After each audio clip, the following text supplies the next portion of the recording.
it was really just an experiment. I mean, so much of GitHub was just playing around in the early days, being like, what can we do? Like, what interesting new things can we do to reduce friction for people to put code online and share it and work on it together? And we all loved open source. We've been using open source for years. I loved building open source. It got me to where I am today and where I was then. And just this idea that you could give back in these ways felt really satisfying. You are listening to the Kubelist Podcast, a show interviewing project maintainers for open source projects with a focus on CNCF sandbox, incubating, and graduated projects. Hi, I'm Marc Campbell. Together with Benjie DeGroot, we publish the Kubelist newsletter dedicated to Kubernetes and the CNCF ecosystem. I'm the founder and CTO at Replicated, where we enable software vendors such as HashiCorp, Puppet, Harness, and many others to operationalize and scale the distribution of their modern on-prem software. Check us out at replicated.com.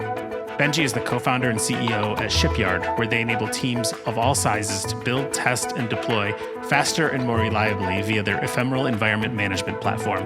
Get started with ephemeral environments at shipyard.build. The Kubelist Podcast is brought to you by Heavybit, the leading investor in developer-first startups. For more information, visit heavybit.com. If you're interested in being a guest on this show, or you would like to suggest a project, find us on Twitter at ReadKubelist. Finally, sign up for the Kubelist newsletter and read previous issues at kubelist.com. On this episode of the podcast, Benjie and I were joined by Tom Preston-Werner. This is a special episode, not directly related to a CNCF project, but instead really looking at the origins of some of the technology we use today in the community. Tom was a founder of GitHub and starts out talking about some of the origins and the creation of GitHub. He explains that it came from a side project and that he always has a side project. The first half of the episode is really about the origins of GitHub and was really interesting to hear. We then move on to briefly talk about some of Tom's other open source projects, including Jekyll, Semver, and now Redwood.js. Tom wraps up talking about what he's working on today, including investing in climate tech, where he describes a couple of really great projects he's backing. Hi again, and welcome to a special episode of the Kubelist Podcast. While we normally talk about a project in the CNCF ecosystem, today we're going to drift a little like we do sometimes. With us today, we have Tom Preston-Werner, co-founder of GitHub, and a lot more. Tom is here because he has a ton of experience building and shipping open source software. Welcome, Tom. Hey, how's it going? Glad to be here. Great to have you. And of course, Benjie's here. Welcome, Benjie. Hi, Marc. Hi, Tom. This is the first episode we're recording in the new year. Very excited to get Tom on here and ask all kinds of questions about all kinds of things. Every time Marc talks about drifting, I keep thinking about Tokyo Drift, so I'm just going to make a Tokyo Drift reference. All right, so let's get started. So look, Tom, for those that don't know, you're one of the co-founders of GitHub, and I think the way that I look at all of the CNCF and all of Kubernetes and Docker and so on and so forth is at the core, they're open source projects, and really the community that was built around those projects, specifically Kubernetes and CNCF, is its strong suit. I think everyone would agree with that. But underneath that is GitHub and Git and all this stuff. And you were a huge part of creating that. So I just love to hear, like, how did it start? Like, let's just get started. Like, what were you doing? Why did you start GitHub? And how did that get going? Yeah, the ideas for GitHub really came out of my experiences at a startup called PowerSet, which was what brought me up to San Francisco. I was in San Diego before that. So I had some friends in the Ruby community that had come up here and gotten jobs at this company PowerSet, which is trying to be a better search engine and fight Google. Turns out that's a hard fight to fight. But it got me to San Francisco, which was awesome. And in that company, I worked with a fellow programmer named Dave Ferrum, who was always on the cutting edge of everything. And so he would introduce me to new technologies. And one of those was Git. He came across Git as a version control system. We were using Subversion at PowerSet. And so we started noodling around with it and playing with it and realized how great the branching and merging was compared to Subversion, which was not very good. I mean, better than CVS, if you ever use that, but much better than all of them. And the only problem was that it was really awkward to set up and use. Like, you had to create, you had to have a Linux server and create user accounts, and then you'd log into that, and you could transfer around commits to each other through these user accounts. And there was no real web product to do any of this. There were lots of things around for Subversion, and you would use those, and they were okay for Subversion. Sorry, Tom, real quick, not to interrupt you, but what year was this? What year are we talking about? This is like 2006, 2007. Okay, so super early days, the boom, the first bust had happened. You move up to San Francisco, and you're like, I need source control, and you found Git. And for those of us that don't know, do you know, Tom, where did Git come from? Git comes from Linus Torvalds, who created it because they were unsatisfied with, I believe, BitKeeper, which they were trying to use, and they started trying to charge money to the Linux project because the Linux kernel project is huge. And they had certain needs, and BitKeeper was meeting them, but then there was some falling out, and so Linus got fed up and one night sat down and hacked out what became Git, I believe. Right? He had these very basic kind of concepts around what a commit was and how commits are connected to each other. It was this directed graph, like really beautiful, simple stuff, and created a couple of command line tools to do it. And I think it was pretty difficult to use, but it got the job done. And then that is the origins of Git was from that dissatisfaction. Of course, it always is. It always is from some dissatisfaction. Yeah, indeed, it always is. Yes. All right. So you find Git, and then what happens? So we're using it internally, and then pushing to Subversion. So we'd work on it together. Dave and I would work on the project that we were working on, sort of secretly using Git, and then still interfacing with Subversion because you could kind of have the two working at the same time. And we're just loving it. And so I was sitting there thinking, why is there not an easier way to use Git? Why is there not, I'm a web programmer. That was my job at PowerSet, was to build web stuff. I come from a Ruby on Rails background, so I'd been doing a lot of that prior and thought, I have the skills to make a website that makes it easy to do Git, to share Git repositories between people. And you could sign up like you do normally on accounts, like on modern websites in 2007. Let's create an account, be able to push and pull your repositories. It didn't seem like a super challenging thing to do. And it made a lot of sense to me because Git was just so obviously superior to Subversion. Subversion was not awesome. And Git was awesome, but too hard to use. And so that's really where the idea came from. And it was not a lot more complicated than that. It was like, hey, let's make this new technology easier to use. So there's this existing technology. It's the oldest story in the book. Let's make it easy.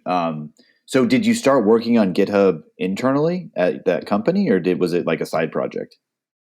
It was a side project. So I'd do my 8 hours at PowerSet, and then I'd go home and I'd program for another 8 hours on GitHub. And I was new to San Francisco, so I didn't know a lot of people and I wasn't going out. I'd go mountain biking on the weekends, and that was about it. So I spent my time working on GitHub, and then I started to rope other people into it. And then, we started working on it together on the side, and we were all just wherever we were. We're in San Francisco. And that's kind of how we built up the initial group of people that kind of brought the initial version out. And we had an initial version out after about 6 months 3 months. It was really fast. We hacked out just the barest minimum of what you could do. Sign up, push a repository, browse the code. That was pretty much it. We had that out after a couple of months. Yeah.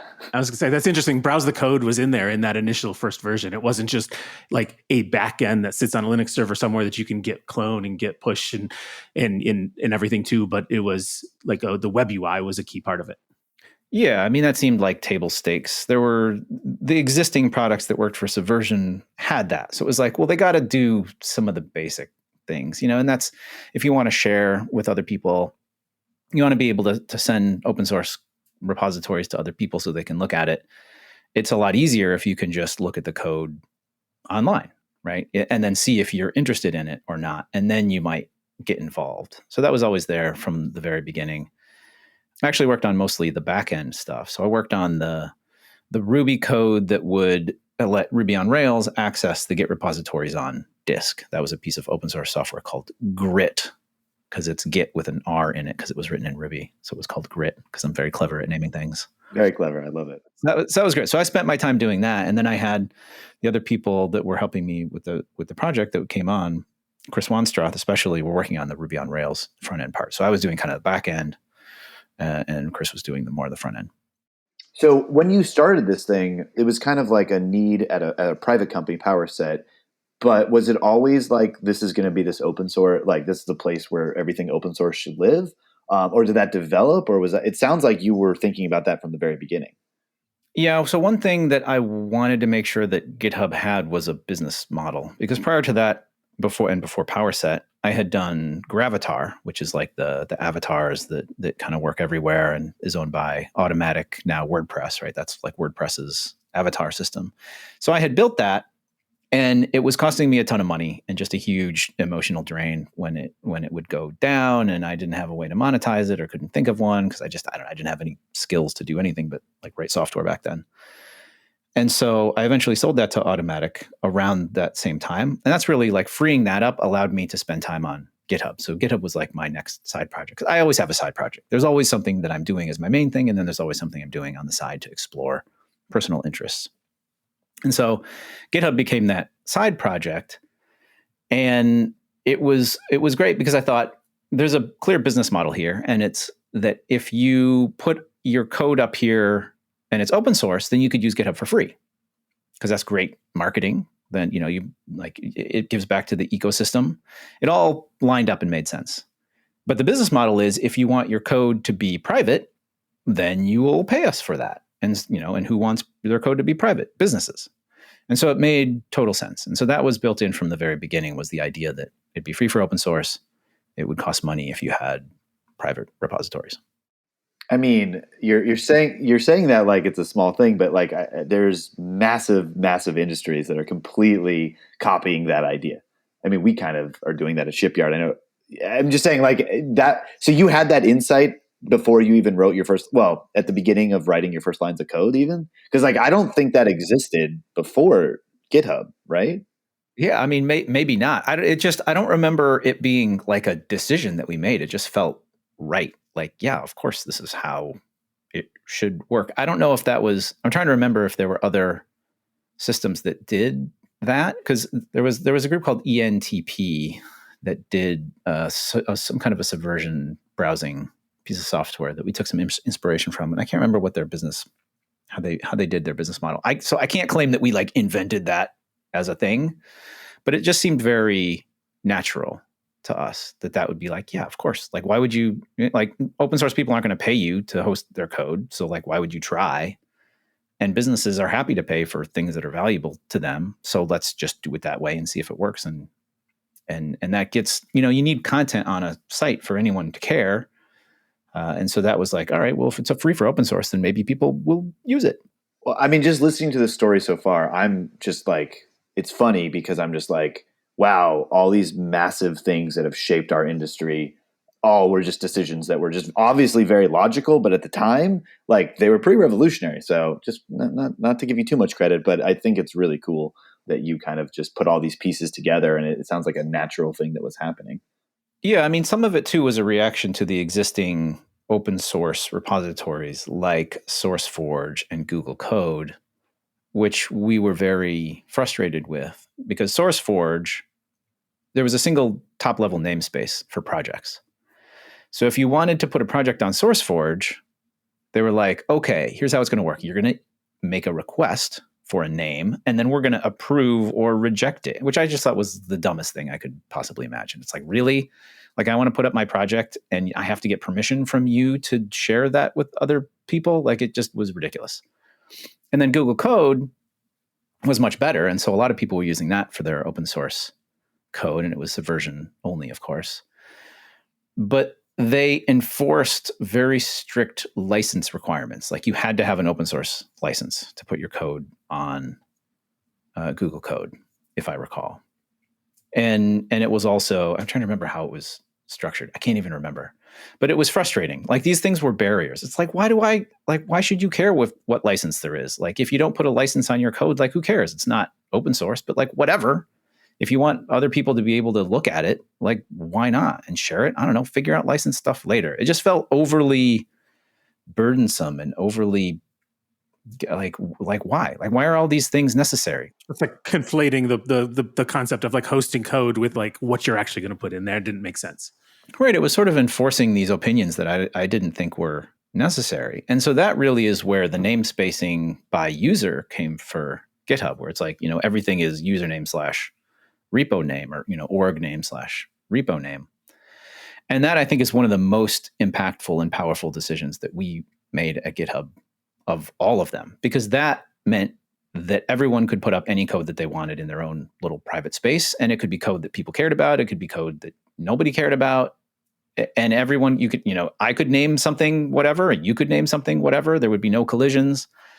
And it just really made it possible for people to think that sharing any code was great, that it didn't have to be special. Like SourceForge wanted your project to be special enough to consume a top level namespace, or Google Code wanted it to be like a real legitimate project with a real license and whatever. Like on GitHub, it was like, I don't know, you got a snippet of code, put it up. And that's where Gist came from as well, really, was an even further evolution of that idea, which is like, don't even make a repo, just paste a file. And guess what? Now it's a Git repository and it has versioning, and like there is no ceremony to your code if you don't want there to be.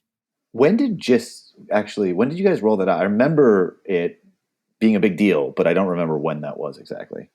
It was pretty early. It was within the first 2 years for sure. And it's the project that Scott Chacon came on, one of the co-founders.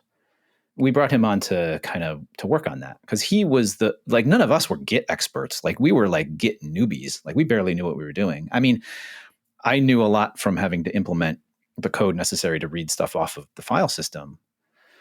But as far as it's kind of more advanced Git usage, Scott was the one that knew. And he was in the Ruby community, and we knew him through meetups. And he was working at a company where they were using Git as a transfer mechanism to get payloads of like video content out. He worked at a company that was doing, like when you go to the mall and there's a projector screen and then it projects down on the floor and there's like soccer balls and you like interact with it and kick them around. So he was working at a startup that did that kind of stuff. And they needed to deliver content to all of these different setups to deliver new content. And because bandwidth was still quite expensive back then, and you were delivering maybe a fair amount of data, they would use Git to dedupe things and make the smallest possible deliverable kind of bundle to these various installations. So he knew Git really well. So we're like, hey, Scott, you're like one of the only people that we know that actually knows Git super well. Could you come and implement this thing for us called Gist to see if you like work well with our team? And this was within the first, maybe it was earlier than that, because he came on really early, within the first like 8 months or something. So maybe it was must have been within the first year that we were working on Gist. Yeah, maybe I just remember when I found out about Gist is actually what I'm talking about. And I was really excited when I found out about Gist, maybe is really what I'm referring to. Because I don't think it was right at the beginning when I found out about that. So, but the taking that, making things accessible and using Git in this way, and it's just like, it's not magic, it's source control. Has always been one of the things that I've noticed and loved about GitHub personally. Yeah, and it was showing off the strengths of Git, that it's so lightweight that you could make every paste a Git repository. Like it just, I think, blew people's minds and being like, oh, wow, like that's really neat. Like you can do that. Like that's not overly burdensome to do on the server side to like make every single one of these pasted files a full Git repository. And it's really, the overhead of a Git repository is extremely minimal. I was also upset with there was, like the paste bin sites of the day. I was like frustrated with all of them. And we're like, you know what? We're just going to crush them all by implementing this thing. That was the dream, and it worked pretty well actually.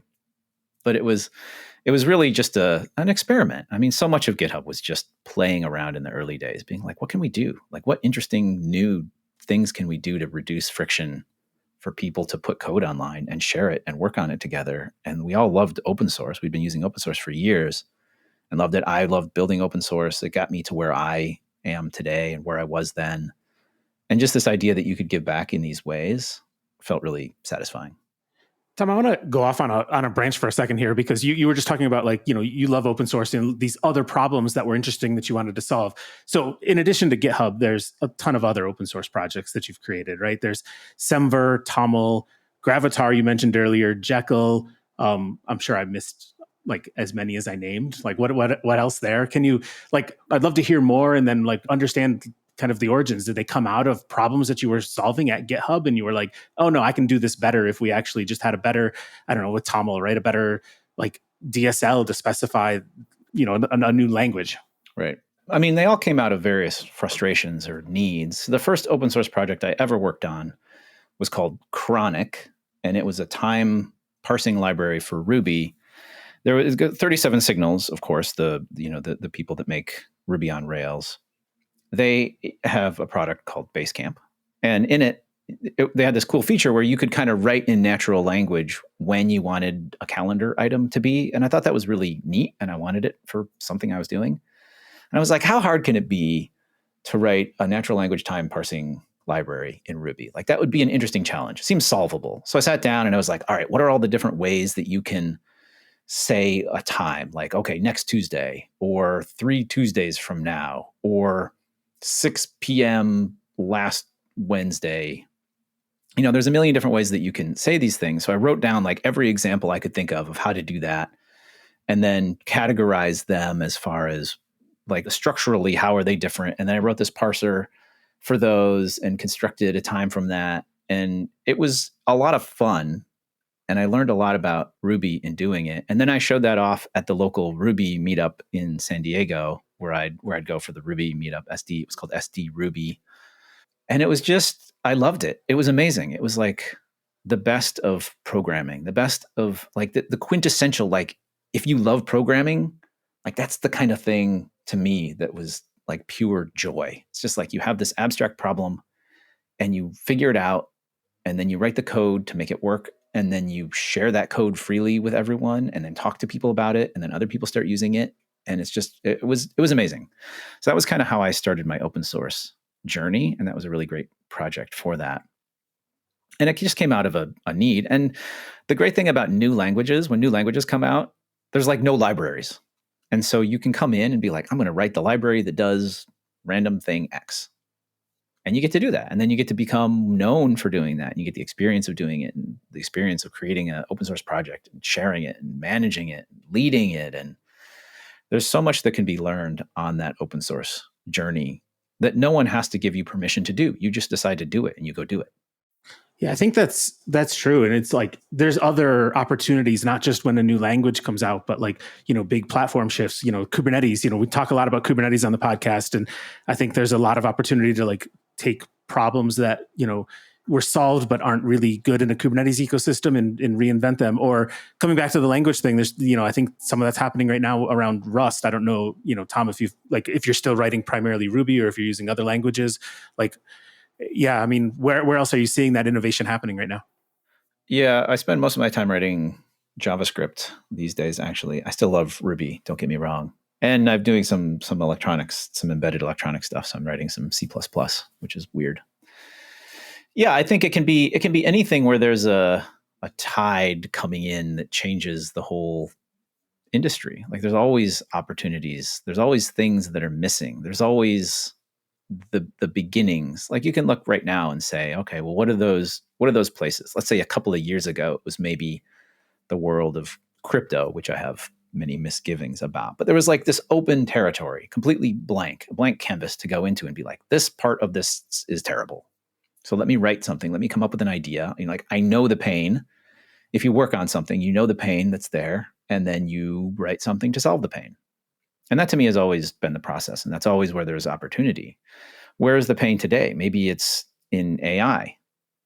There's so many cool opportunities there, and things are still really challenging to do. And there's still all kinds of issues with the way that we do AI. And so there's tons of opportunity there. There's, in the world of VR and AR, there, like, is that going to go somewhere? I don't know, but there's a lot of challenges and opportunities in that world as well. And in it, any of this infrastructure stuff, like, we're still trying to figure out infrastructure in general. Yeah. And in the Kubernetes world, you see all the jokes about how complex it is. Of course, there's like mountains of improvements and things that can be done in that world. So to me, it's always embed yourself in a thing, figure out where it hurts, and then write something to solve that pain. Pretty sage advice, I think. All right, so I want to bring it back a little bit to the GitHub origin story, because I have questions still. So you're working on this project, this side project. When did you decide with your co-founders, like, let's go do this as a full-time thing? Like, what were the signals? Like, what happened that you were like, okay, it's time? So we did our public launch, I think, at about the 6-month mark. And that's when we started letting people sign up freely. We had like a private beta, or it was the Gmail launch thing where it's like, all right, everybody who gets who gets in gets 5 invites, and then you can set out invites, and then everyone's asking for invites. Worked really well. So we opened up the doors publicly. I think it was either 6 or 9 months in. But at that point, we had the business model embedded in it already. So everything was free up to that point. And then after that point, we said, okay, now you're going to pay for private repositories. And here's a couple of like private plans. It was like you can have 3 private repositories for $7 a month. And then there were a couple more plans higher than that. And then on that first day that we started charging, people started paying. People signed up. And even before that, people were like, hey, can I pay for this? Because this is awesome. And I want this to be around and keep using this. And I get value. So I want to pay you. So people were asking to pay for it before we had even launched, which was amazing. So all of these were signs that, hey, like there's something here. Like, let's keep going and see how far this thing can go, because it seems like it's working. And we were using it to build GitHub, right? From the very beginning, we used GitHub to build GitHub. So we were experiencing the pain of using the system itself, the dogfooding. That's maybe the most important thing you can ever do with any project you're working on is to dogfood it, to make sure that you are using it and experiencing it every day, so you know exactly where it sucks. At that point, I think we're all like, yeah, like let's keep going. And then it was maybe at the 9-month mark of working on it, then a few months later that we, 3 to 6 months after that, we were making enough money that we could kind of stop doing what we were doing and work on it. And I was still working at PowerSet. PowerSet got acquired by Microsoft and some of that technology got rolled into Bing. And so GitHub we were already doing okay with GitHub. And so I was like, I'm going to quit PowerSet at the acquisition. So I never became a Microsoft employee, but it kind of lined up right there. And I was like, I'm going to go do GitHub full time. And I have a blog post about this. You can go read that.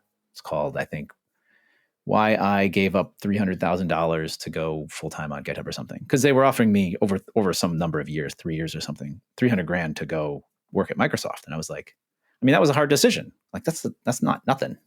It's a good chunk of money. And this is like 15 years ago. But GitHub was so promising. It was like, I want to work for myself. I want to do this. Like there's opportunity here. So it was a gamble, but it wasn't that much of a gamble because it was already making money. Right. And so, but you saw it working. The signals were coming in. You took the dive, and then obviously you just kept plugging away. Did you guys not ever raise money? Did you guys ever raise money from VCs for GitHub or no? Eventually, yeah. Okay, but not at the beginning. You guys were just a bootstrapped company, dogfooding. Now all this stuff is a little cliche, but like you guys innovated on a lot of that. So I guess not all of it, but a bunch of it. It's like is pretty cool. So you're working at GitHub. You have some co-founders. You guys kind of start going. I don't know when did you start going parabolic? I guess is my next question. Well, I don't know that we ever did, honestly. Like, here's the weird thing: is that our user growth was never exponential, like you see some companies where it's just like takes off and it's like insane. It was always fairly linear. Like there was some curve. Obviously, it wasn't, in the earliest days. The slope increased, but it wasn't like you sometimes see, where it's just like overnight, like wham, the growth rates go through the roof. It was always more steady. And I think that's because we didn't take venture capital. We never felt super pressured to go out and do like giant marketing campaigns or do the kinds of things that a lot of startups today do, because you have a runway and a limited timeline. Like we were profitable. Like we didn't have to do anything that we didn't want to do. We only hired when we had enough money to hire more people, except for there was once early on for our first kind of 2 main hires that we did at the same time. We kind of stretched and went unprofitable for a couple of months.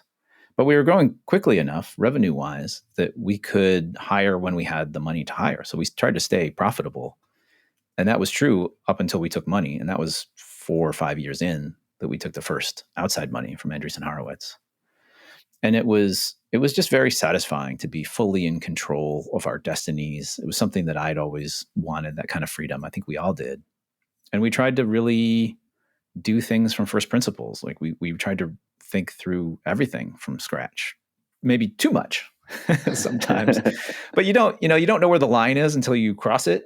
So I think there were occasions where we crossed the line into kind of ridiculous like the thing, as an outsider, you'd look at it. And of course, the VCs would come in and we'd tell them how we were doing things. And they're like, what No, you can't do, no. We'd be like, this is what we're doing, man. Get on board or get out of our way. Things were working well enough that we were maybe a little cocky about it, maybe a lot cocky about it. But I don't know. It was awesome. Like, we really focused on making a great company and building an environment that people wanted to work in. We wanted to build a company where we would have wanted to work as employees. We'd all worked other places and all had bad experiences working other places. And we wanted to make something different. And I think we succeeded in that. I mean, from the outside looking in, I can concur with that assessment. I do like how you would tell them get or done, or did you use like get, or did you say get? I probably spelled it with an I. No, I wouldn't do that. That's insane. So 4 or 5 years before you took any outside investment. So, I mean, the last big piece before we maybe move on to some of the newer stuff you're doing, when did big projects start moving their source code onto GitHub? And like, when were you like, what was like the first holy bleep moment that you had, where it's just like, wow, like Linux is on here, or like whatever it was. Well, Linux was never, and probably will never be on. Right. Sorry. GitHub. Sorry. Yeah. I actually knew that one. Sorry about that. But they love the mailing list. I could tell you stories about trying to contribute to Git core via the Git mailing list. Man, talk about stress. You're like, you go over, you like craft your email, that's your pull request via the mailing list, and you go over it like 37 times because you don't want to get like yelled at by these like super hardcore. They're all like Linux core kind of people, the Git team. Anyway, that's another story. But the first big project that came over was Ruby on Rails. The first big one. There was Merb. Merb was a kind of early Ruby framework that had some notoriety. That came over fairly early. That was being led by this guy, Yehuda Katz, who's amazing in the Ruby community. And he was actually user number 4 on GitHub. So he was there from the very, it was like me and Chris and PJ, and then Yehuda, for some reason, was user number 4, which is always hilarious because we would have these bugs in the early days of GitHub where some random commit would show as being authored by Yehuda, even though he didn't have permission on the repository or anything. It's like, why is it showing Yehuda as the author of this commit? Like, is this a security issue? Is this like, what is going on here? It turns out that in Ruby, every object has an ID. Even the nil object has an ID. And guess what the ID of nil is? It's 4. And so when there would be a nil object and you'd try to call because you thought it was a user object and you call user.id normally. If the user was nil, you call nil.id and it's 4. And it's like, oh, that's Yehuda. So we had these hilarious bugs. We called it the Yehuda bug. So the most prolific contributor is Yehuda, actually, is what you're saying. Yeah. Well, he was at one point. At one point. So he was associated with the Merb project, and he helped bring that over. And that then I think paved the way for more Ruby projects. And we were all really embedded in Ruby. And so that's a community that we knew. That's where we evangelized it early on. That's where projects started to come over. And we actually asked the Ruby on Rails project to come over, and they said no. This is, very early on. They're like, no, we can't. They were using Subversion and they had all their systems and everything built up around that, and like it just wasn't going to work. And we're like, oh, all right, fine. But then like 3 months after that, they came to us and they're like, we want to move over. And they moved over. And this was, since inception, maybe this was like 7 months. This was, I think, shortly after the public launch that we did. 7 months or something in, they moved over, which was, in retrospect, like a really bold move because GitHub was not very fleshed out. There wasn't like a lot there at the time. But people in the Ruby community were really discovering Git. Like that was the first community that moved over to Git, was the Ruby community. And Ruby on Rails moving over, that was the holy bleep moment. It's like, oh wow, like this is a big deal. Like there's, I don't know, at least thousands of programmers that are using Ruby on Rails for legit stuff. And like, we got to make this thing work for that.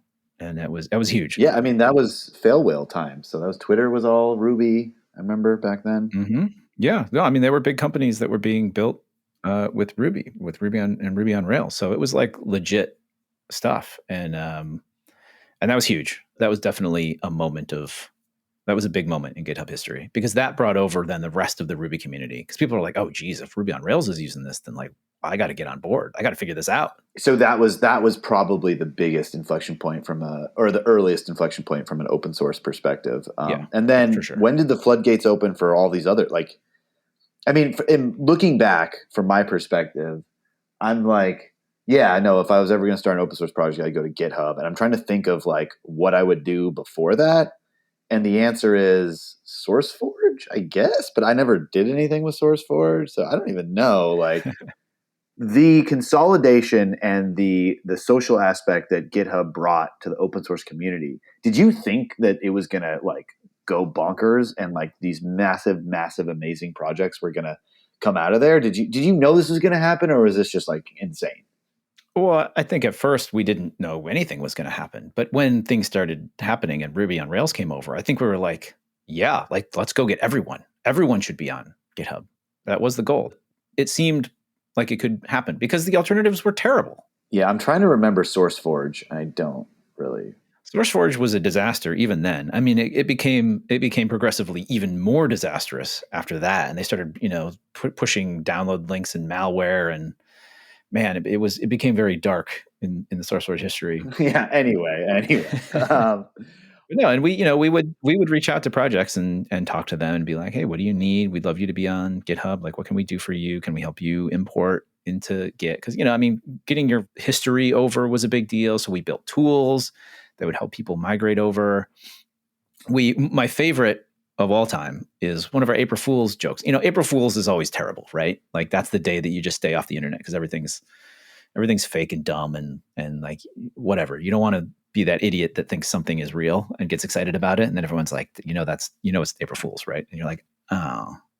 So we, as rethought everything from scratch, we wanted to do something that was better for April Fool's. So Scott Chacon had this notion that he was going to build this subversion bridge for Git, and that we would release that for GitHub. And so on April Fool's, for whatever year that was, probably 2009 or something, he was like, we had this blog post and we're like, GitHub now does subversion, or we have, it's like SVN Hub or something, which was hilarious, right? Because we spent all our time talking about how terrible subversion was. So we're like, now you can use subversion to like check out a repository and work on it and make your commits and get them back into your repository. Haha, right? And that was the blog post. And it was like, and here's the URL or whatever the connection string was in order to pull your repository from GitHub and have it turn into a subversion repository. And it's like, you should try this on your repository, right? And it worked. He built it and it worked. It was like a working thing. It was real. And it just blew everyone's mind because it was an April Fool's joke, but it was actually real. So that was then like the bar for April Fool's jokes. Like it had to be that good if we were going to do future April Fool's jokes. I mean, Mark, you remember that, right? I remember when that came out, I was like also like exactly what you just described, confused. I'm like, wait, like these are normally just joke blog posts by companies. This thing actually works. And I think I think it might even still be in GitHub right now, like as a thing. I mean, there's probably people using it, Tom.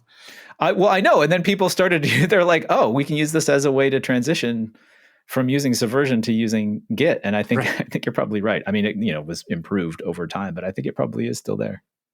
That's pretty cool. Well, I just have to say, I'm speaking on the behalf of the Kubelist community.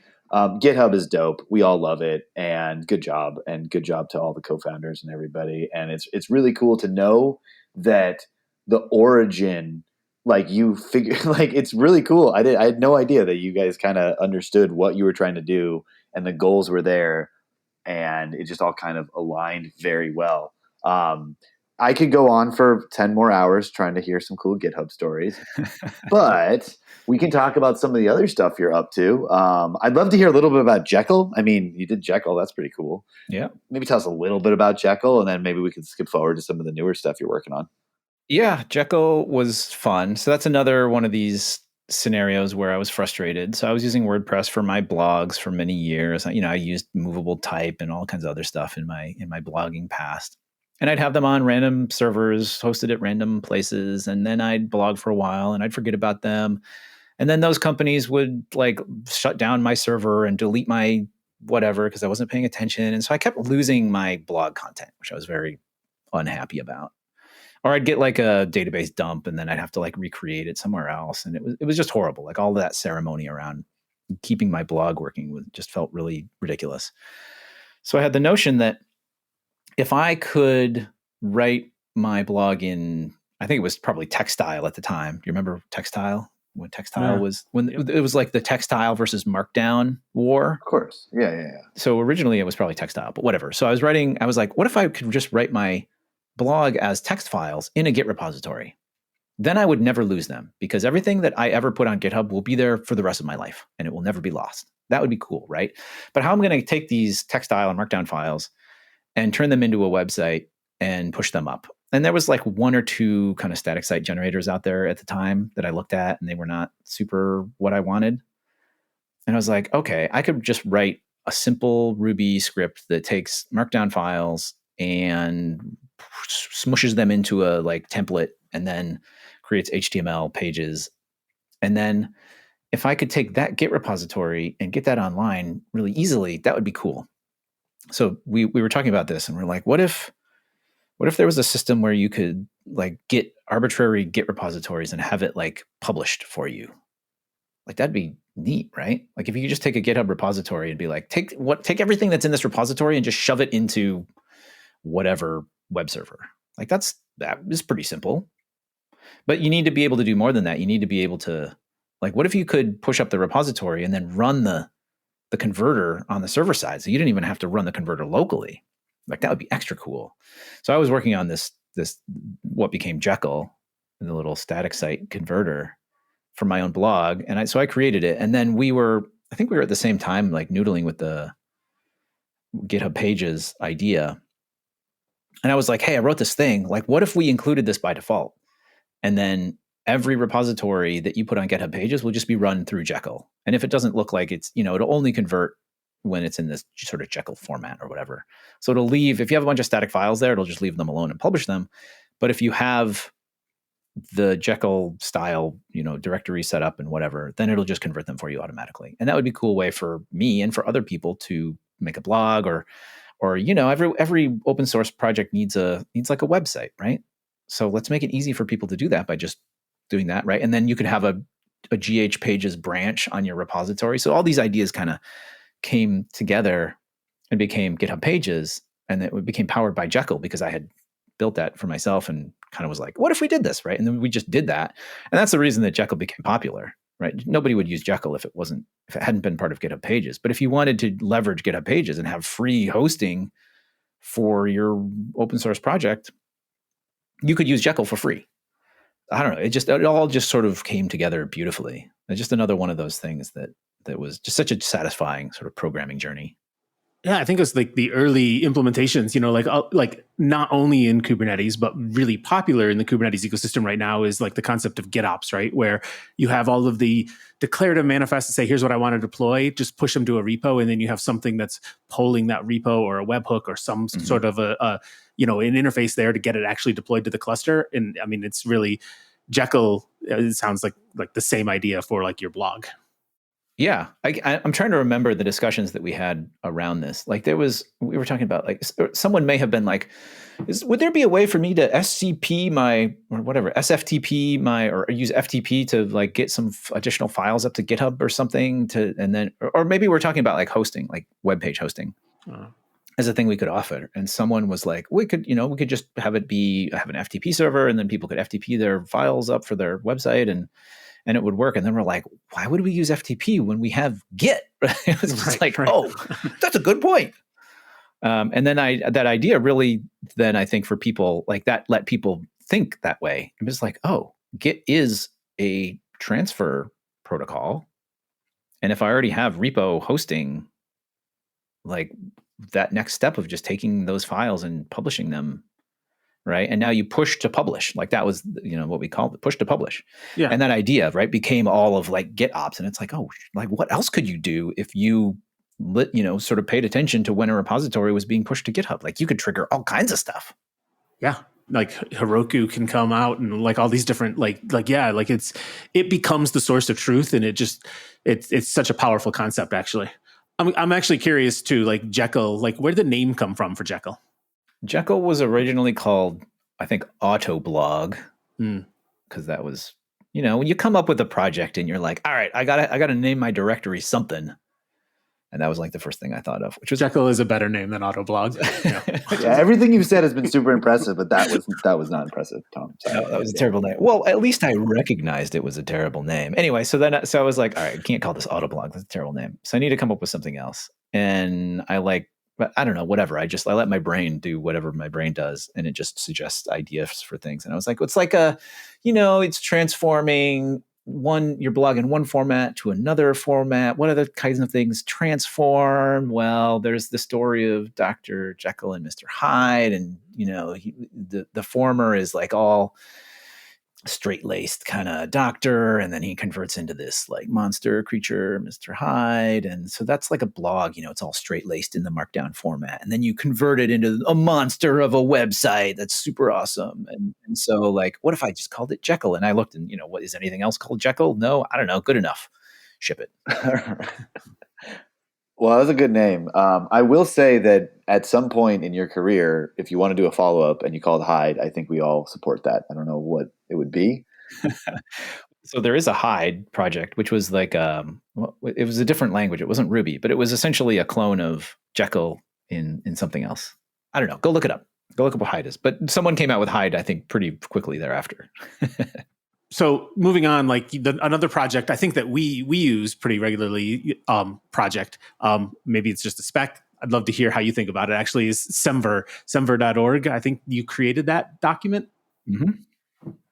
That's correct. So that actually comes more out of the PowerSet days than the GitHub days. I mean, I wrote that down while at GitHub. I can't remember if there was a specific thing that I was frustrated with, but definitely at PowerSet, PowerSet was doing some ridiculous things with versioning internally. So like every package that we used was versioned. And this was like everything, like every package across all package managers were rolled up into this super package manager that could package, and you could specify dependencies on like everything that everything was using, which was pretty cool. The problem though was you'd get into these scenarios where something would kind of over specify a dependency on something. And now you've got different things you want to use, specifying different version of dependencies, and now you can never like resolve them, and now you can never use these two different things together. Anyway, so I wrote about, I was like, this is frustrating. It's frustrating that we have versions, but that they don't mean anything. So that when people make releases, they just are like, I don't know, what does it feel like? Does it feel like a major version-y kind of thing? Does it feel like a minor version-y kind of thing?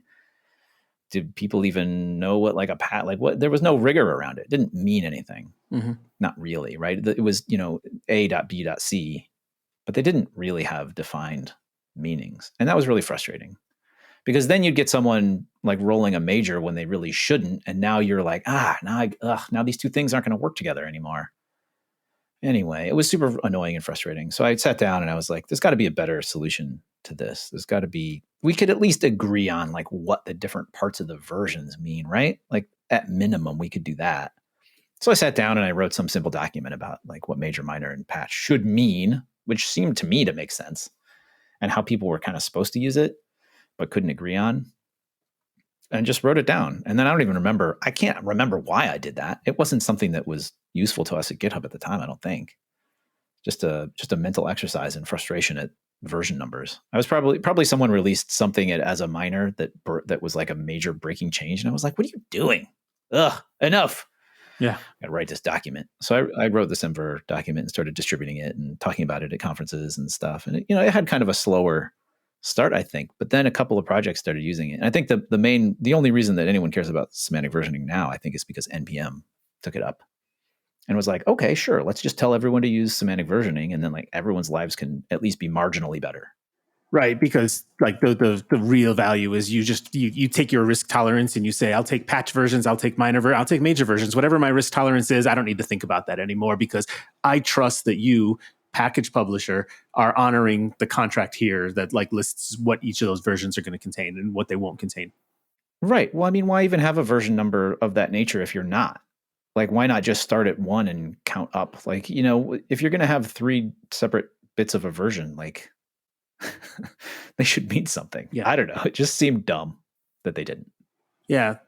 There's stuff like Calver now, which, it's interesting, but it doesn't make some of the same contracts with us. And in Kubernetes, Kubernetes itself it's not really SemVer compliant. Like we're at 1. I don't know, 25 or 26 right now, but there's stuff added and removed with different minor versions if you compare it to a SemVer spec. Yeah. But it is really popular and commonly used in the ecosystem now. I think that at the patch level, I think Kubernetes is good, but at the major version level, it's horrible. I'm pretty sure. Yeah. But anyways, we don't have to talk about that. I like SemVer. We use SemVer at Shipyard. We love SemVer. The challenge is that SemVer was really sort of designed when I wrote it. It was talking about libraries, not like giant frameworks. It's much more difficult to version a giant framework or something like a web browser, right? You look at something like Chrome and you're like, could we semantically version that? It's like, I don't know. Because to use SemVer for real, you need to specify what your public API is. Like otherwise the versioning means, semantic versioning doesn't mean anything. If you don't have a sort of rigorously defined public API, or at least some way for someone to decide whether a certain way that they're using the software is supposed to be part of the public API or not, then you can't really ever say anything about versioning from a SemVer perspective. And what it means is that you end up bumping your major version a lot because you're constantly breaking something that you would consider part of the public API. And so this was another project that I'm working on now, Redwood.js, JavaScript web framework. We sat down and we're like, how rigorously do we want to follow SemVer? And I said, we should probably follow it as rigorously as possible, given that I wrote the spec. So, but that means something. What that means is we're going to ship major versions fairly often, which we do. So we're already on major version 3, and Redwood is only 2 years old, 2.5 years old. And the first entire year of that was getting to version 1.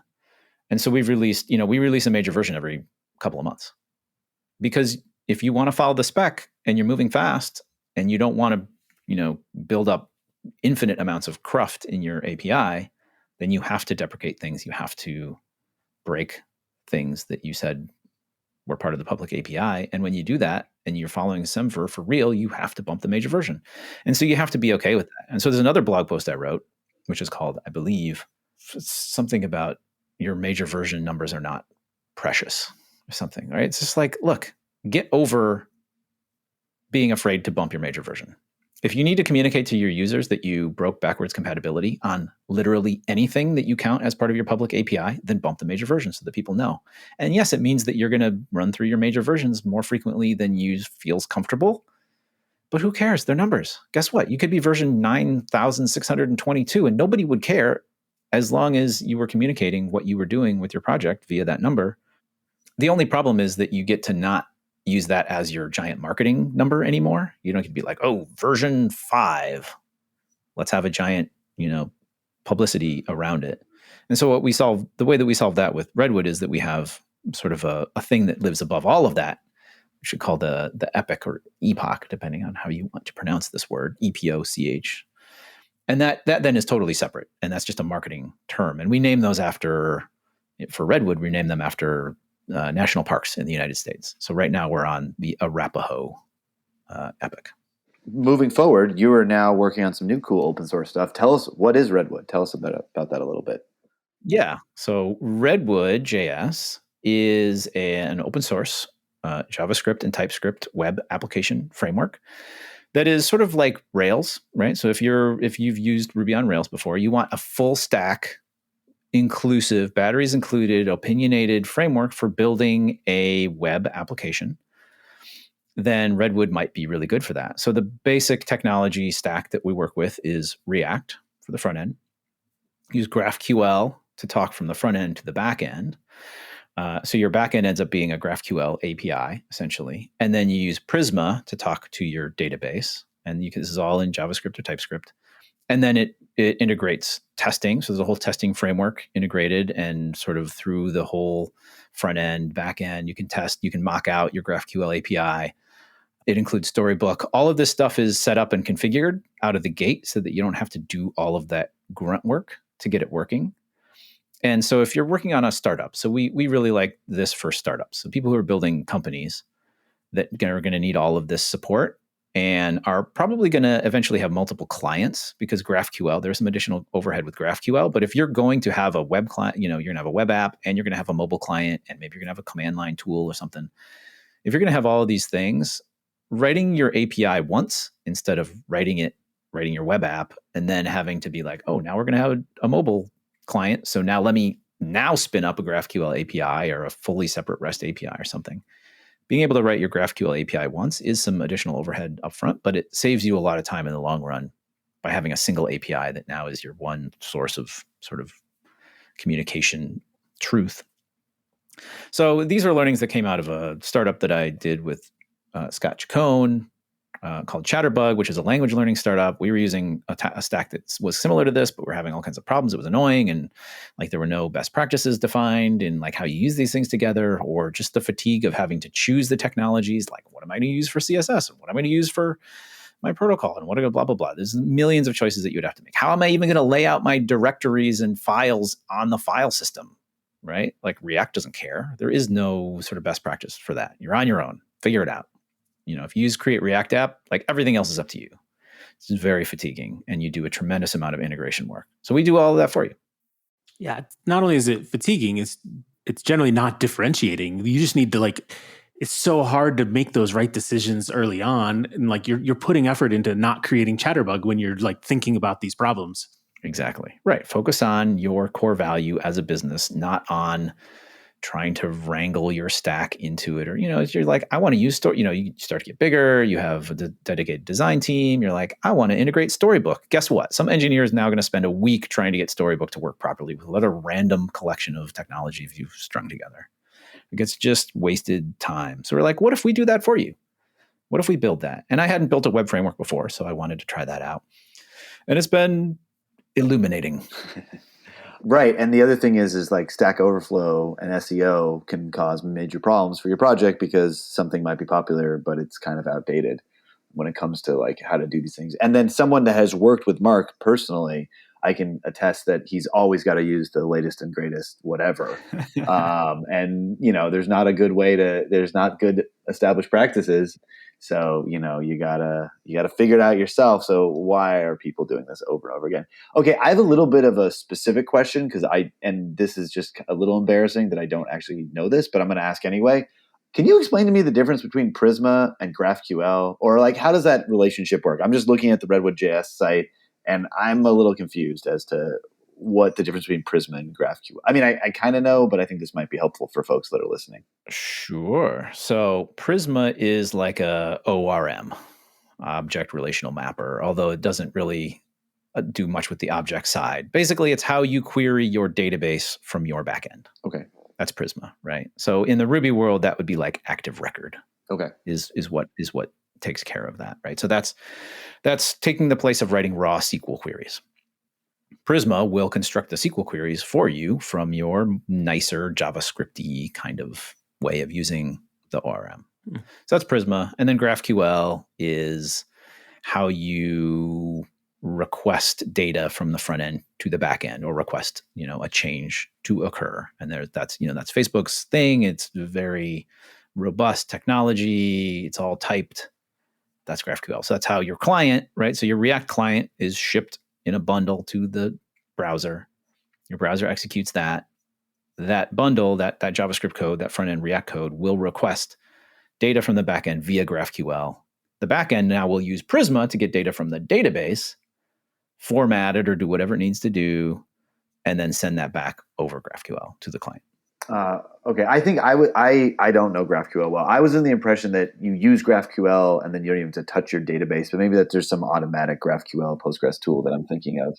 There are a variety of ways that you can make an automatic GraphQL interface to your database, but it's very restrictive. You end up having like, all right, you can do basic kind of CRUD operations, but if you want to customize it or do custom business logic, which of course you're going to want to do if you're doing anything custom or complex at all, then you're like, well, how do I do that? So that's where Redwood solves that problem. There's a whole backend where you write your resolvers in GraphQL parlance to handle all of the backend logic.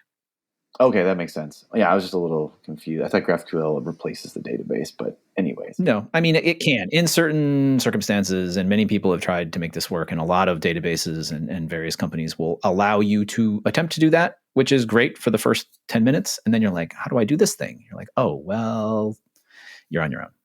So Tom, like most of your other stuff that you've created was in Ruby, and Redwood's in JavaScript. Is it just the ubiquity of JavaScript was driving that, or was there a different reason that you decided, I'm going to make this in JavaScript? Yeah, mostly it was what we were using at Chatterbug. We were like building things with React. So we had at Chatterbug, it was the front end, the back end was Rails. So we built it in Ruby on Rails. That's what we knew. Rails is great. And then we started building more and more of the front end for that in React. And so we weren't using Ruby's templating stuff as much. We were just kind of delivering data structures to React from the Rails land, and then the React stuff would execute on the client. And then we started, because we had a mobile client, so we built a whole GraphQL API for that in Ruby. So that was a Ruby backend that provided the GraphQL API on the front end. Then the JavaScript React code would consume that GraphQL API, the mobile client would consume that. So now we had a GraphQL API, and then we're like, well, why don't we just have our web application also consume that GraphQL API? So, and GraphQL works really well with React, the way that it kind of thinks about the world. Mm-hmm.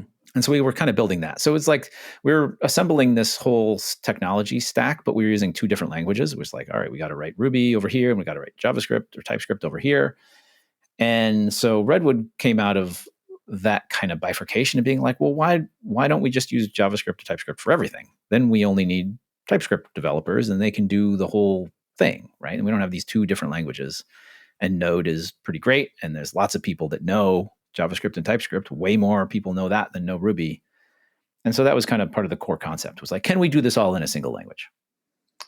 It seems like you're just tackling some pretty cool problems after pretty cool problems. What else are you working on right now? Like professionally, like obviously you're not GitHub anymore. You avoided working for Microsoft yet again. Yep, twice. You don't want to work for Microsoft. We get that. We know that.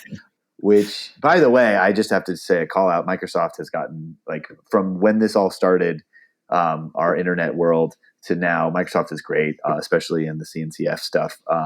But so I'm not actually being negative about Microsoft, which is ironic. Microsoft is great. I love them. Nadella completely changed that company. Really, I'm a fan. Right? It's so weird that I don't have negative things to say about Microsoft. It's very jarring for me. But what else? I mean, so obviously you created GitHub. You've done so many cool things. What are you doing now? Like, what is your day job? We're going to get to your side project at the end, but what is your day job today? Like, what are you doing? How are you, as I like to say, what are you doing with your rocket money? Like you had the big exit, and now you're doing some pretty cool stuff. I know there's some pretty interesting philanthropy that you're doing that I think we should talk about. Mm-hmm. But then there's other stuff you're doing as well. So just give us kind of like, what's a day in the life of Tom? Maybe a week in the life of Tom these days.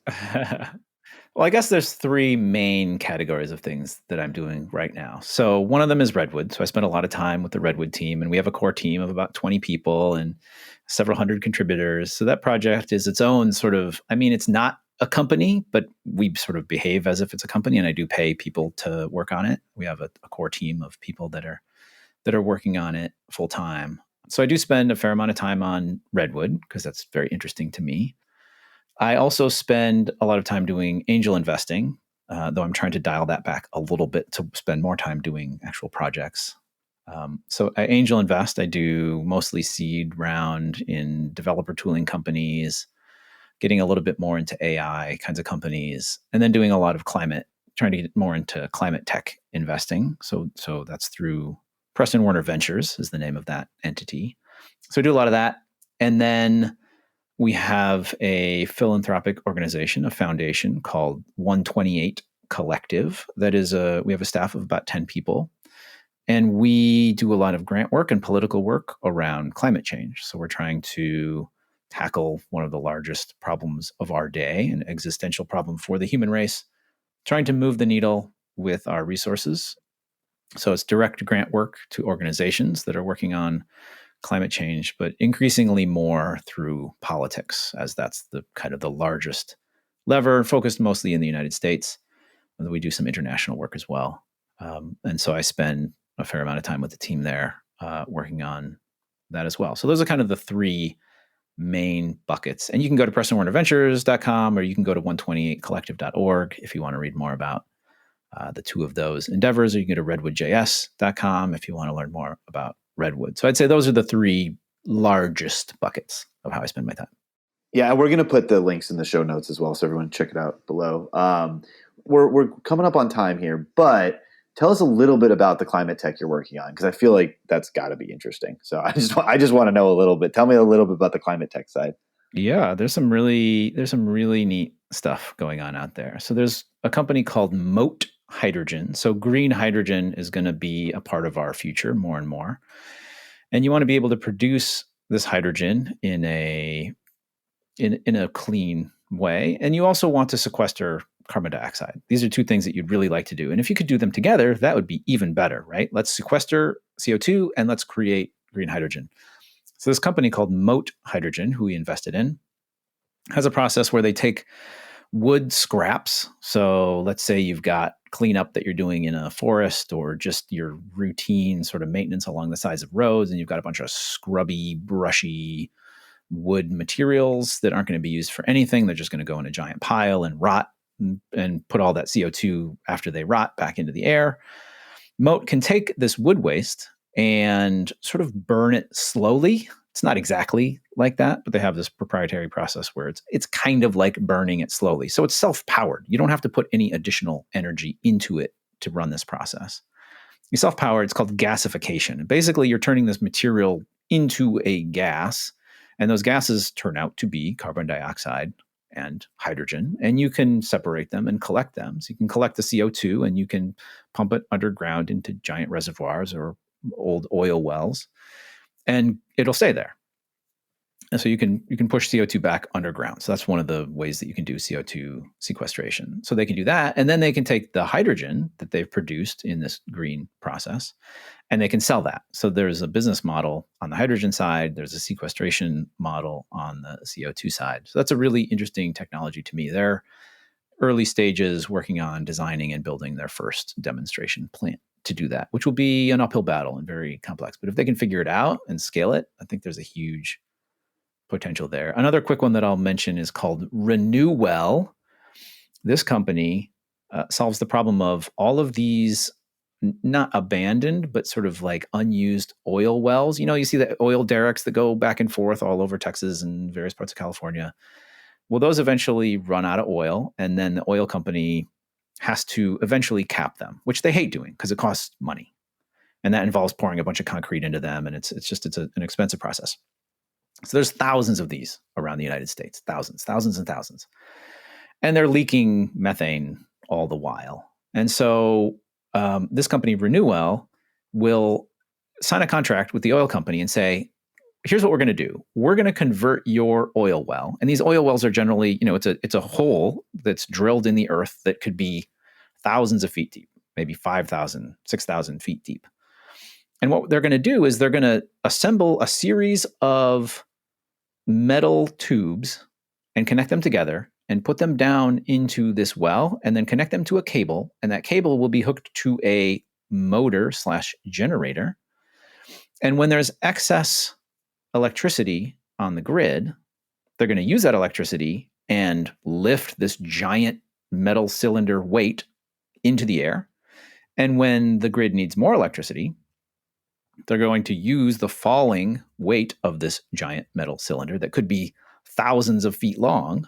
That's a very heavy metal cylinder, to run the generator and produce electricity and put it back on the grid. And so this becomes an energy storage solution, which we'll need more and more of as we transition to more renewable energy sources like solar and wind, which are sporadic and need to be paired with energy storage in order to not have to have coal and gas plants sitting around to provide the quickly needed variations in how much demand there is on the grid. Wow, that's super cool. I had not heard of that one at all. I a long time ago, a really smart climate person that I was friends with told me that we can solve the battery problem if we dig a huge hole the size of Texas, and then we just put water underneath it and like raise it and lower it as energy is being used. This sounds like a little bit more practical version of that, but that's really cool. And so is the other one. We're going to put the show notes to Tom Preston-Werner, or a link to that, and so people can check that out. I would like to ask you a million questions about more of the climate tech stuff you're doing, but I think we're kind of out of time here. We did say that you always do a side project. I think that's super interesting. You want to tell us real quick what your side project is, and then we'll wrap up? Yes. So for the past couple of months, I've been wanting to get into electronics more. I did a lot of electronics as a kid, but modern electronics is so much more awesome and interesting. Like I'd solder and make my own circuit boards and do things as a kid. I'd tinker. And it's been many years since I've gotten back into that. So I wanted to make a project that would allow me to get back into electronics and really like learn the modern stuff. And so at GitHub, one of our guys was named John Maddox, and he created this project called Magic Cards, which was an RFID reader where he would print cards, RFID cards that the size of a credit card, and you would be able to print album art, like music album art, on this card, and then you could scan it on this RFID reader, and it would talk to this web app that he had built that would then correlate it to an album that corresponded to the album art that was on the card. And then it would play that music on his like Sonos speakers or whatever he had. And I thought that was really cool. Like make music physical again, bring it back into the physical realm. You could have an album full of these cards that had this artwork, and you just scan it and it would talk to whatever his home automation system was and play the music. I thought that was really cool.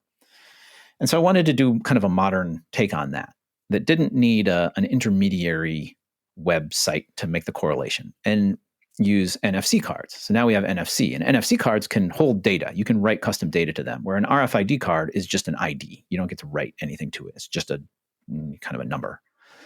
NFC cards you can write to. And so what I've created is a system that I call Wundercards, because I'm super creative that way. So I've created a system. So you write a music URL to an NFC card, and then you scan it on this device that I've built using a ESP8266 microcontroller. And it then talks to, right now you have to have a Home Assistant set up in your home. So Home Assistant is an open source home automation kind of server tool. It's really neat. It integrates with like zillions of things. One of those things is Sonos. And so I have this device. You scan the NFC card. It reads the URL off of it. It talks to Home Assistant and tells it to play that music on a Sonos speaker of your choosing. And right, so I wrote the code that kind of runs both sides of that. And then I created this nice wooden walnut box that has a knob as well. So this is the other thing that Maddox's thing didn't have. It was just you'd scan and that was it. If you wanted to adjust the volume, you got to like go find a volume knob for your system somewhere, or you got to pull out your phone or whatever. I wanted it so you didn't have to use your phone at all. Now, I have one of these in our main bathroom, for instance. I listen to music when I take a shower and while I'm getting ready in the morning. And I hate having to pull out my phone to select music and select a speaker, because we've got like 30 Sonos speakers in our house. They're like in every ceiling, like they're everywhere. There's zillions of them. It's amazing. But it's super annoying to have to go into your phone and open Spotify and then find the music you want and then play it and then make sure it's got the right speaker selected, because maybe you were on a different speaker earlier. And the whole thing just makes me not want to use the system at all. And it's like, what music am I going to play? I don't have to like think of an album or something to play. Like it's too much work. So with Wundercards now, I have a little stand that has 9 different NFC cards on it, each with an album. And I have my Wundercards reader on the vanity. And I grab one of those cards and I scan it on my reader. And it has a volume knob as well. So I can turn the volume up and down right there, because the volume's never exactly where you want it. And then when I'm done, I hit the volume knob, click. The volume knob is also a push button, and that pauses the music. And when I come in the next day and I want to listen to the same thing, I hit that button again and it starts playing that music. So with literally like 1 second of work, I can be listening to music in my bathroom again. And it makes a huge difference. And it's been super fun to work on. So I'm going to open source it all. I'm getting very close. I have now produced several of the production level version of this device. So I'm going to get that out really soon. Hopefully in the next couple of weeks, I'll have something out. I think that's my goal. And open source, you could go build your own, though I have bought probably $5,000 worth of CNC mills and laser cutters and soldering irons and breadboards to make this happen. So I'm not sure if that you'll want to build your own, but the instructions will be there if you want to do so.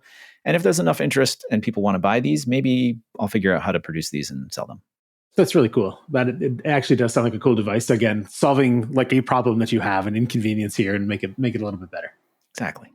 Yeah, I mean, in 5 years, when like this is some multi-billion-dollar company, we'll just all laugh about how Tom was in front of this one again. Typical Tom. All right. Well, look, this was super fun having you on. Really enjoyed this conversation and understanding about the origin story and what you're working on now and just kind of the way you think about things. I really appreciate hearing it, and I feel confident that the audience is going to as well. But I think we're at time. Marc, I think we got to wrap up. Yeah, I think so. All right. Well, Tom Preston-Werner, thank you so much for coming on. There's a whole lot of links that'll be in the show notes. And my personal note to Tom, besides all the cool GitHub open source stuff, is please save our planet. This winter has been very scary in New York. It's more like spring. So keep it up. Climate tech. Use that rocket money. Thanks for coming on, Tom. You bet. Thanks for having me. Really appreciated chatting. That's all we have time for today. If you're interested in being a guest on this show, or if you would like to suggest a topic, head over to Kubelist.com. I'm Marc Campbell, CTO at Replicated, where we enable cloud-native software vendors to operationalize and scale the distribution of their modern on-prem applications to their largest enterprise customers. Check us out at Replicated.com. My co-host is Benjie DeGroot, CEO at Shipyard, where they enable isolated ephemeral environments on every code change for companies of all sizes. Check them out at shipyard.build. This show is brought to you by Heavybit, the leading investor in developer-first startups. For more information, visit heavybit.com. And finally, don't forget to sign up for the Kubelist weekly newsletter and read previous issues at kubelist.com.